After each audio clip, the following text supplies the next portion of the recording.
ప్రేమ నమ్మకము గల ప్రభువైన యేసుక్రీస్తు నామములో శుభములు పలుకుతూ కొన్ని జీవిత సత్యాలు ఆత్మీయ మెళకువల్ని మనం తెలుసుకుందాం. క్రీస్తు రక్తము, రక్త నిబంధన గురించి ఇది మనం ముచ్చరించుకుందాం. అయితే మనిషి బంగారంగా లోకంలో సంపాదించుకుంటూ ఉంటే సరిపోదు, కానీ మనస్సు బంగారంగా ఉండాలి. బంగారం విలువ క్యారెక్టర్లో తెలిస్తే మనిషి విలువ క్యారెక్టర్ బట్టి తెలుస్తుంది కదా. మన క్యారెక్టర్ సరిగ్గా ఉండాలంటే దేవుని అందు భయభక్తులు కలిగి ఉంటేనే మన ప్రవర్తన ఆయన మనం సరిచేస్తాడు. ధనాత్మక ఆలోచనలు వ్యక్తిని ఏ హాని చేయదు. నిరాశగా ఆలోచించే వారికి ఏ మందు బాగు చేయలేదు. కాబట్టి నిరీక్షణతో ఆశావాదంగా దేవుని ఆశ్రయిస్తూ శారీరక మానసిక రుగ్మతలన్నీ కూడా సమసిపోయేలాగా ఆయన్ని ఆశ్రయించుదాం. సంతోషాలకు పొంగిపోరాదు, దుఃఖాలకు కృంగిపోరాదు, కష్టాలకు వంగిపోరాదు, భయాలకు బెదిరిపోరాదు. నిర్భయంగా జీవిస్తూ విజయాలను అందుకోవాలి. దానికి దేవునిలో భయభక్తులే మనకి సంపద. సంపద, స్నేహము, ప్రేమ, నమ్మకము సంపాదించడం అన్నిటికీ శ్రమించాలి. కానీ పోగొట్టుకోవడం చాలా సులభం. కాబట్టి జాగ్రత్తగా మనం జీవించడం నేర్చుకోవాలి. Power and money are the fruits of life. Family and friends are the roots of life. జీవిత ఫలాలు డబ్బు, పవర్, శక్తి అవ్వచ్చేమో, కానీ ఫ్రూట్గా కుటుంబము, స్నేహితులు మాత్రం అవి మూలాలే. అవి మనకు చాలా అత్యవసరం. కాబట్టి అవి కాపాడుకోవాలి. అవి ఆదుకుంటాయి. నాన్నకు ప్రేమ ఎలా చూపించాలో తెలియదట, అమ్మకు ఎలా దాచుకోవాలో తెలియదట. ప్రేమను అమ్మా నాన్నని మించిన ప్రేమను ప్రేమిస్తా అని యెషయా 66లో ఉంది కదా. లాలించే దేవుడు సదా ఆశ్రయించి ఆయన ప్రేమను అందుకోవాలి. మనం ఏది తప్పో ఒప్పో అంతరాత్మ చెబుతూనే ఉంటుంది కదా. అది గ్రహించే అవగాహన మనకు కావాలి. తప్పైతే పశ్చాత్తాపడి ఒప్పుకొని దేవుని దగ్గర అవ్వాలి. మన మాటలు సంయోచితంగా ఊరట కలిగించేవిగా ఉండాలి. ఆ మాటలు మేకులై సూదులై బాణాలై వంగే ధోరణిలో బాధించే అనుభవాలు మన దూరంగా ఉండాలి. ఇవ్వగలిగిన దానికంటే ఎక్కువ ఇవ్వటం ఔదార్యమట. అవసరమైన దానికంటే తక్కువ ఆశించటం తీసుకొనుట గౌరవమట. The roots of all goodness lies in the soil of appreciation for goodness. అంటే మంచితన మూలాలు అభినందన అనే మట్టిలో నుంచే మొలకెత్తుతాయి. కాబట్టి మనము ఇతరులను చూస్తున్నట్టుగా ఉండకుండా వాళ్ళు మంచి ఉన్నప్పుడు కానీ లేదా ప్రత్యేకత ఉన్నప్పుడు కానీ వాళ్ళని అభినందించడం మనం నేర్చుకోవాలి. అప్పుడే మనకు కూడా ఆనందం కలుగుతుంది. సరే, ఇది power of blood of Christ, రక్త శక్తిని గురించి ఒకసారి జ్ఞాపకం చేశాను. మళ్ళా పదే పదే ఈ లెంట్ దినాల్లో మనం ధ్యానం చేయడం చాలా చాలా అవసరం. సిలువలో పోరాటం ఎదుర్కొన్నాడు. శత్రువుతో పోరాటం, సైతాన్తో పోరాటం, బాధలో పోరాటం, అన్నిటికీ కూడా ముందు గెత్సెమనెలో సిద్ధపడిపోయారు. చెమట రక్తం కారినంతగా బాధపడిపోయారు. తర్వాత battle of Christ, blood of Christ, ఈ రెండు కూడా విలువైనయే. మనం గమనించదగినయే. ఆ చిందించిన రక్తము, ఆ పోరాటం గురించి గ్రహించుకోవాలి. బిల్లీ గ్రహాం గారట ఎప్పుడు రక్తం గురించి ఎక్కువ చెప్పేవాళ్ళట. ఎంతో విమర్శ ఎదుర్కొన్నారట. ఆయనకు ఉత్తరం వచ్చిందట, నీకు చాలా ప్రతిభ ఉంది, తలాంత్ ఉంది, ఉన్నత స్థాయి చేరే సామర్థ్యం ఉంది, రక్తంపై బోధించడం మానుకోండి అని ఉత్తరం రాశారట. కానీ ఆయన మానలేదు. మోడీ గారికి కూడా అలాగే రాశారట, మీరు ప్రభావవంతంగా ప్రసంగాలు చేయాలంటే రక్తం గురించి మానండి. అది విన్నాక మరింత ఎక్కువగా రక్త ప్రభావం గురించి చెప్పటం ఆరంభించారట. ఎందుకంటే రక్తంలో అంత శక్తి ఉంది. అది ప్రతి సమస్త పాపాల నుంచి విడుదల చేయగలదు. Are you washed in the blood of Jesus? ఇది ఒక ప్రశ్న. నిజమే, క్రీస్తు రక్తంలో కడగబడ్డామా? ఆయన సన్నిధికి వద్దాం. మత్తయి 17:24లో పిలాతు ఏమన్నాడండి? నీతిమంతుని రక్తము నిరపరాధి రక్తమని గ్రహించి చేతితో నీళ్ళతో చేయగడుక్కున్నాడు. అంటే ఆయన రక్తము నీతిమంతుల రక్తం అని గ్రహించాడు పిలాతు. అయితే హెబ్రీ 9:20 రిస్క్ అవ్వలేదు, కానీ గ్రహించుకున్నాడు. హెబ్రీ 9:20లో రక్తము చిందించకుండా పాప క్షమాపణ లేదు. మంచి పనులు, పవిత్ర స్థలాలు దర్శించడం కుదరదు, కానీ క్రీస్తే మన కొరకు పవిత్ర రక్తం చిందించారు. ఈ రక్తం గురించినటువంటి ఈ రెఫరెన్సెస్ అన్నీ ఒకే చోట వినటం ఎంతో ఆనందంగా ఉందండి. మీరు కూడా అది సంతోషపడాలని నేను కోరుకుంటున్నాను. ప్రకటన 13:8లో భూనివాసులారా, జగత్తుత్పత్తి మొదలుకొని వధింపబడిన గొర్రెపిల్ల అని చెప్తూ ఓల్డ్ టెస్ట్మెంట్లో ఆదాము ఏదైనా మనలో ఉన్నప్పుడు అండి వాళ్ళకి తప్పు చేసినప్పుడు ఆ, దేవుడే మళ్ళీ దానికి రెమెడీగా గొర్రెపిల్ల వధించబడి చర్మం వాడబడింది, చర్మపు వస్త్రాలు వాడబడినాయి. ఆ పండు తిన సత్యదవు అనగానే వాళ్ళు నిజంగా చావలా, ఆత్మీయంగా మరణించారు. అప్పటి నుంచి ఆదాము హవ్వల మరి వాళ్ళు చేసిన భయం కలిగింది. పాపం భయం కలిగిస్తుంది కదా, ఎడబాటు కలిగిస్తుంది. అంజరు ఆకులతో ఆ పాపం దాయలేరు కదా, ఆ సొల్యూషన్గా చర్మపు చొక్కాలు చేయించి ఇచ్చారు. ఒక జీవి వారి బదులుగా రక్తం చిందించేది. ఇక్కడ మనం గుర్తించాల్సిన విషయం, వాళ్ళ కొరకు ఒక జీవి మరి ఇన్నోసెంట్ మరి జంతువు బలవబడింది. అదే మొదటిది. రెండవదిగా ఆదికాండం నుండి మన మానవాళి పట్ల ప్రేమ కలిగే ఉన్నారు. రెండవదిగా ఇస్సాకు బలి గమనిద్దాం. ఆదికాండము 22:8 ఇస్సాకు బదులుగా గొర్రెపిల్ల వధించబడింది. దేవుడు చెప్పినట్లుగా 3 రోజులు అబ్రహాము నడిచి, అది ఎంత బాధతో ఎక్కాడు చూడండి మొరియా పర్వతం. అయితే ఇస్సాకు, నా తండ్రి దహన బలికి అన్నీ మరి గొర్రెపిల్ల ఏది అని అడిగితే యెహోవా ఈరే అన్నాడు. ఆయన ప్రణాళికలు ఉన్నట్టు ఎంత మౌనం వహించాడు.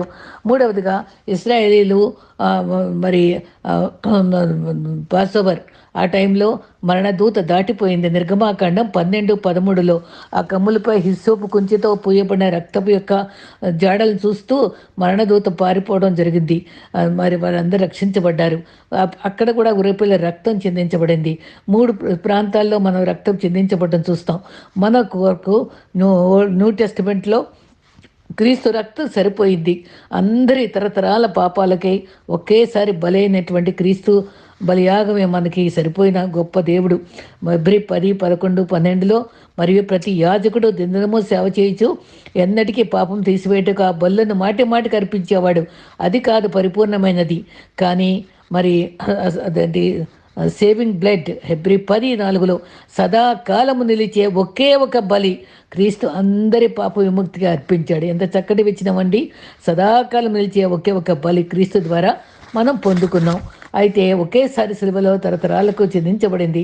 ఎఫెసీ 2:13 ఆయనను మునుపు దూరస్థులము, అంటే అదా మొదలుకునే దూరస్థులంగా ఉంటే రక్తము వలన మన సమీపస్థులను చేసింది. ఏ పాపం దూరం చేసిందో తిరిగి సమీపస్థులుగానే చేయడానికి క్రీస్తు రక్తమే ఉపయోగపడింది. కొలస్సీ 1:20 ఆయన శిలువ రక్తం ద్వారా సంధి చేసి ఆయన ద్వారా సమాధానపరిచారు, ఐక్యపరిచారు. మరి మన సంఘంలో అంతమంది ఎన్ని రకాలు ఉన్నామండి.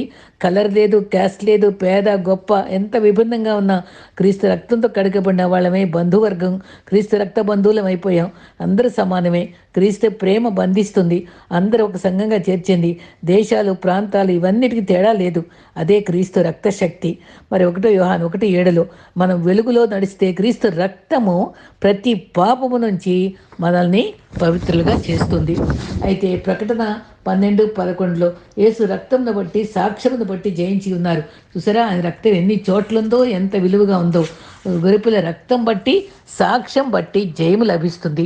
విజయం మనకి లభించే అనుభవం మనం పొందుకుంటాం. అపొస్తలుల 20:28 దేవుడు తన స్వరక్తం ఇచ్చి సంపాదించిన సంఘముగా ఆరాధిస్తున్నాం. ఆయన కొన్నాడండి, మన రక్తం ద్వారా మనల్ని కొనుక్కున్నాడు. మనల్ని ఎవ్వరు లెక్క చేయకపోయినా క్రీస్తు మనకు రక్తం ఇచ్చి కొన్నారని విలువ పెట్టి కొనబడిన వారం మనం. మరి రోమా 5:9 ఆయన రక్తం వల్ల నీతిమంతులుగా తీర్చాడు. నీతిమంతులుగా తీర్చడం ఈజీ కాదండి, ఆయన రక్తమే మనకి సాధ్యమైంది. ప్రకటన 1:6 ప్రేమించుటకు రక్తము ద్వారా పాపము నుండి విడిపిస్తుంది. రక్తము ద్వారా సంపాదించిందే సంఘము గనుక మనము అది కట్టింది కాదు, క్రీస్తు ద్వారా పొందుకున్నది సంఘాన్ని. మరి మనం కాపర్లకి హెచ్చరించాడు, అది భయంతో కాయాలి, జాగ్రత్త వహించండి సంఘాన్ని అని చెప్పాడు ఆయన. 1 యోహాను 1:7-10 వరకు మళ్ళీ పాపంలో ఒప్పుకుంటే సమస్త దుర్నీతి నుంచి మనల్ని పవిత్రంగా చేస్తుంది. ఎంత చక్కటి పాట అండి.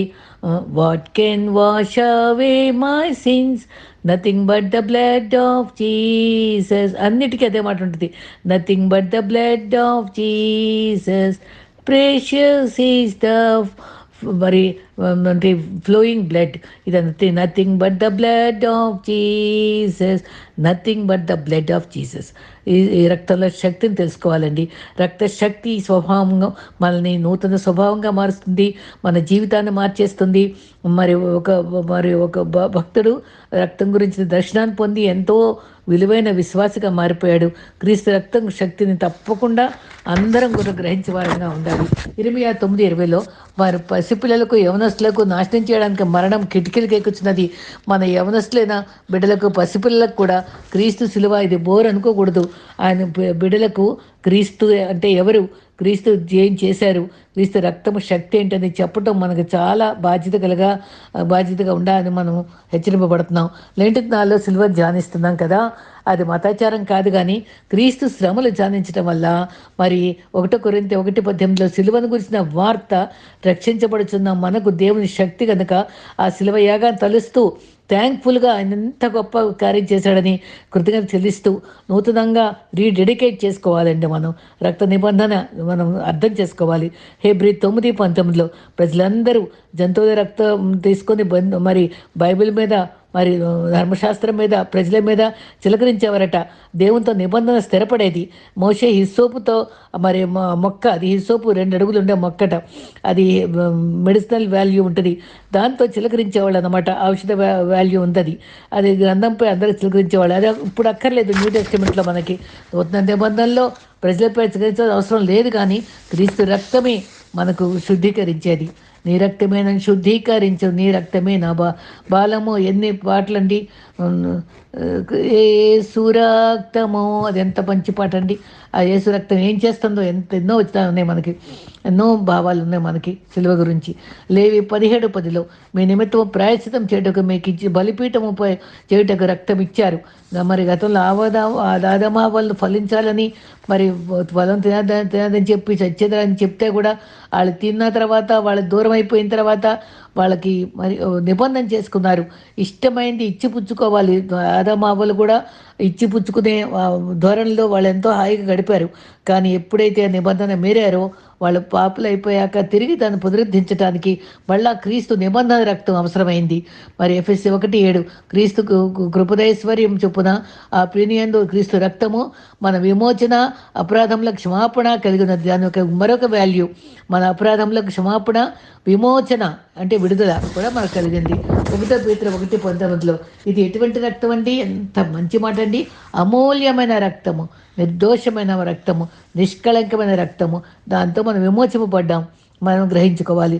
విమోచన అనగా విడుదల కలిగించడం. పాపం ద్వారా సైతాన్ చేతిలో చిక్కుకున్న వారంగా మనల్ని క్రీస్తు రక్తంతో కొన్నారు మనని. మరి ఇంతకుముందు ఒక ఉదాహరణ చెప్పాను, క్రీస్తు ప్రేమ. మళ్ళీ చెప్తాను.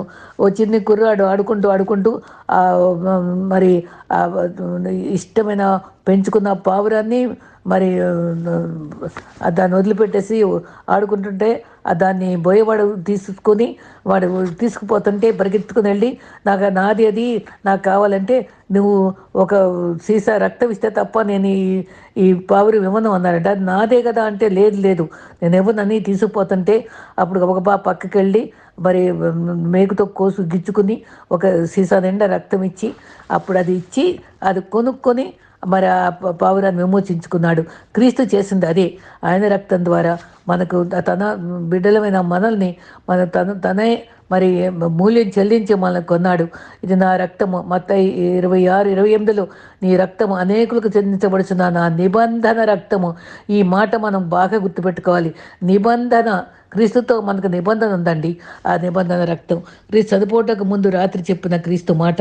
ఆ క్రీస్తు నిబంధన ప్రాముఖ్యమైంది. బాప్తిసం తీసుకున్న తర్వాత ఆ రక్త నిబంధనలో మనం అందరం ఉన్నాం. అయితే రక్తము శక్తిని అనుభవించాలంటే రక్త నిబంధన అందరం తెలుసుకోవాలి. మరి ఓల్డ్ టెస్టిమెంట్లో మనకి మరి నిబంధన గురించి చాలా వివరంగా ఉంది. ఇది వివాహం వంటిది. ప్రమాణాలు చేసిన తర్వాత వాళ్ళు ఈజీగా విడాకులు తీసుకోవడం లేదు.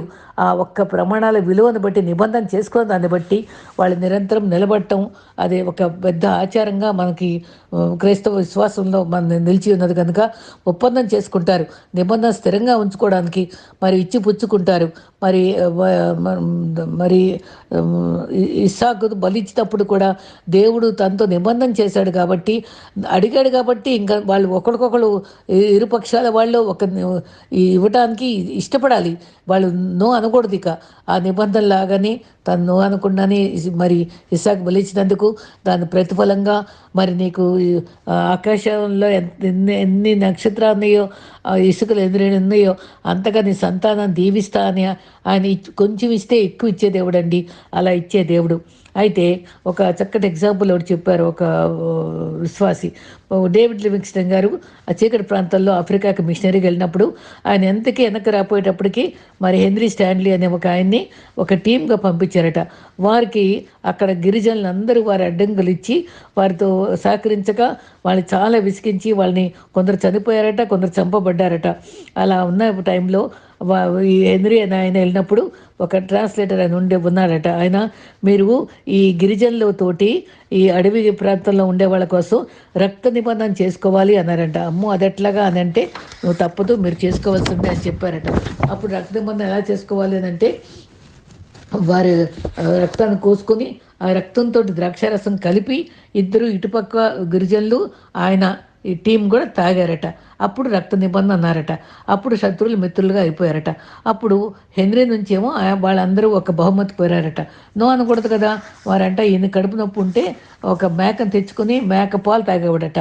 మరి ఆ మేక పాలు లేకపోతే ఈయన ప్రాణం పొద్దు కదా. అయినా సరే నిబంధన చేశాడు కాబట్టి సరే ఇచ్చేస్తాను అనుకుని ప్రభు పేర ఆ మేకను ఇచ్చేసాడట. ఇచ్చినప్పుడు ఆయన ఏం చేశాడట, ఆ పాత ఈట ఒకటి ఇచ్చాడట ఆ గిరిజన నాయకుడు. ఆ ఈట పట్టుకుని ఎక్కడికి వెళ్ళినా ఆయన వెళ్ళేవాడట. అదేంటో కానీ ఆ ఈటను చూసేటప్పటికి ఆ గిరిజనులందరూ అమ్మో మా నాయకుడు ఈట కదా అని అందరూ నమస్కారాలు పెట్టి గౌరవించి ఎంతో ఏది అడిగితే అది ఇచ్చేసేవాళ్ళట.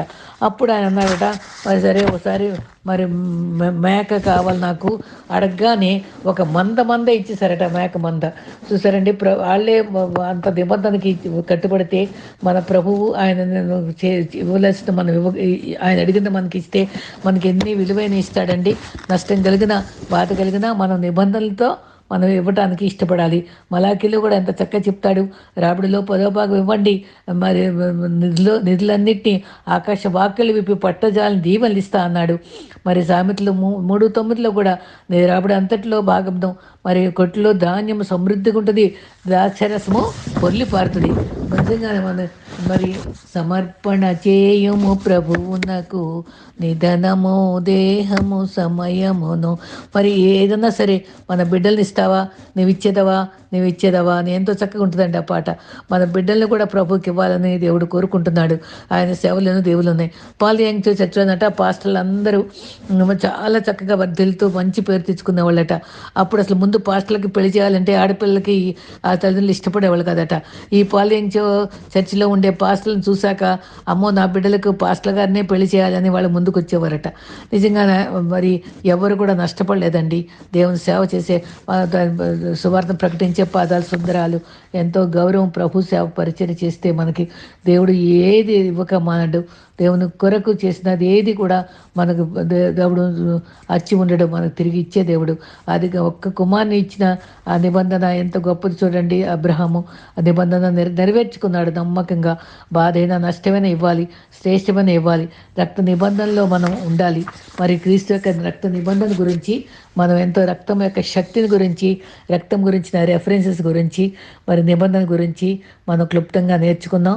ప్రభువుకు మనకిచ్చినటువంటి ఈ లెంట్ సమయంలో మరి నిబంధన జ్ఞాపకం చేసుకుంటూ ప్రభువుతో నిబంధన చేసుకుందాం. ప్రభువా లెంట్ రోజులే కాదు, నిరంతరము నీ సిలువ ధ్యానం చేస్తూ నీవేది కోరితే అది ఇస్తూ నీకు సమయం ఇస్తూ నేను మరి అన్నిట్లో కూడా నీకు ఏది నువ్వు ఎక్స్పెక్ట్ చేస్తావో అది నీకు ఇస్తూ నిర్మలమైన మనసాక్షి కలిగి నీతిగా నీవు ఇచ్చినటువంటి నీతిని బట్టి నేను పవిత్రంగా జీవిస్తూ నిత్యత్వం వరకు సాగిపోతానని మనం ప్రభుతో నిబంధన చేసుకోవడానికి ఇష్టపడదాం. అట్టే కృప మనందరికీ దేవుడు అనుగ్రహించు.